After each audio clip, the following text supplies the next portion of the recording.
This one comes from DJ Wavy D. Every day, yeah, he's smooth with the flow. He says, if I was a weekly WWE talent, I think I would be a little disgruntled with all of the Rock and John Cena nonsense, especially if this is going to be a new little faction and they don't put over any younger wrestlers in the group. Yes, they are big names who sell tickets for Mania, but I feel like the rest of the roster can still sell out Mania week without these part-timers coming back around. Wavy, there's something that my college basketball coach used to tell me that has always resonated in everything I've done. And that is, if you don't want your spot taken, don't make it available. You have to step up.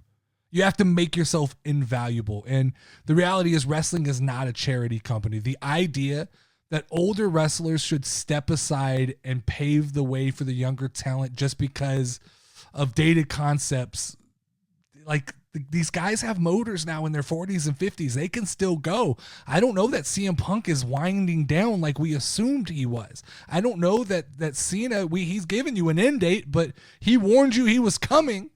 Like, the reality is, we assume there's 14 essential matches on a WrestleMania card. Maybe more, maybe less. I predict there's going to be less this year, but let's just go with the idea of 14 matches, about 28 spots, give or take. Some of them have more, but let's go 28 spots, right?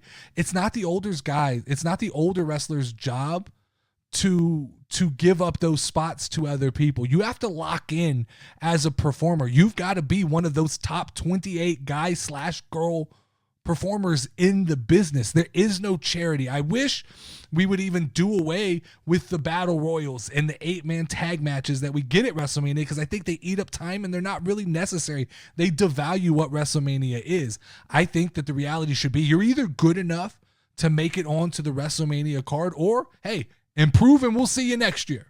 You got 365 days to figure it out. But when you talk about guys like Seth Rollins, every year, he solidifies a spot. You talk about guys like CM Punk. He came in, made a name for himself, solidified his spot. Look at New Day. They're guys who continue to recreate themselves, and they're in the conversation for needing a match at WrestleMania. We all knew, for the last 365 days, we all knew that The Rock was going to show up. I know a lot of people got down. I continued to say, not just wait, be patient. He's coming. So we knew that was happening, right? John Cena came out and warned us that he was starting a farewell tour and that one of the stops was going to be WrestleMania this year.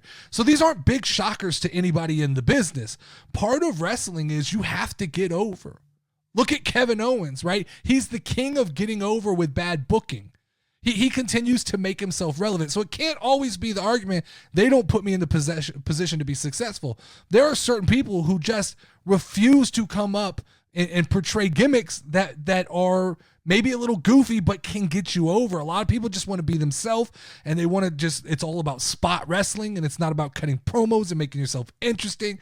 There's people who just don't know how to get over. And I agree with you that the rest of the roster could sell out WrestleMania. I don't think that they needed The Rock or John Cena, but it's like all sports. Why win by 2 when you could win by 20? Triple H is going to run the score up as much as possible. WWE, TKO, Triple H, they want this to be massive. And so when you have a cheat code, when you can go find 2 of the top 5 wrestlers of all time, you can pull them in and put them on the card. You have to do that. You have to do that. And you got to take into consideration too, it's not just the tickets that get sold because of the match.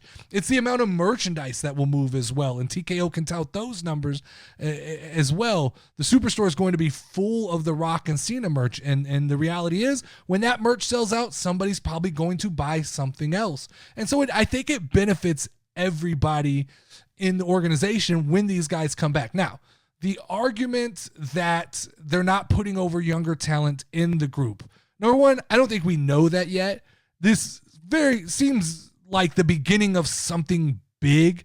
I feel like this is a corporation-esque building. I could see the Street Profits or some other disgruntled employees latching in and selling their souls and this becoming a thing and this building a group. So I'm not ready to punt on that idea. But I guess what it really kind of boils down to for me is, as a young superstar, how do you view the business? How do you view the company? Do you see yourself as a part of a bigger team? And you go, okay, we brought in 2 veterans. I can learn from them. Let me pay attention. Or do you look at everybody as competition and you go, they took my spot. They came in, they took my spot, and I'm disgruntled. And I think the healthy answer is you see it a little bit of both ways, right? You essentially go, I am part of a team, but I've got to push to make myself better, because theoretically, if I make myself better, then the people around me have to make themselves better. And we grow in the ratings and we become a better overall roster in an entirety. But yeah, I just, if you let guys coast and you let guys hope that they're going to be a part of WrestleMania, and then they cross their fingers and go, man, I'm the 28th guy on this card. I hope a John Cena or a Rock doesn't show up. Like, to me, that's a guy who's just way too comfortable being mediocre. You've got to constantly be striving to get to the top. And I think you have to look at it as like, John Cena and The Rock can't take my spot. I've solidified my spot. And you've got to make yourself important enough that The Rock and John Cena go, we want this guy to be a part of what we're doing. We want this guy to be special. Because the reality is, right now, draw me out, Wavy D, draw me out what a faction looks like. Who are the guys that you put into this group, the younger guys that you could get over? Because I'm willing to listen. Just let me know like what that faction looks like. Head down, we're ready to rumble. The casual pod don't stumble. No peace, no rest in this fight. Breaking it down.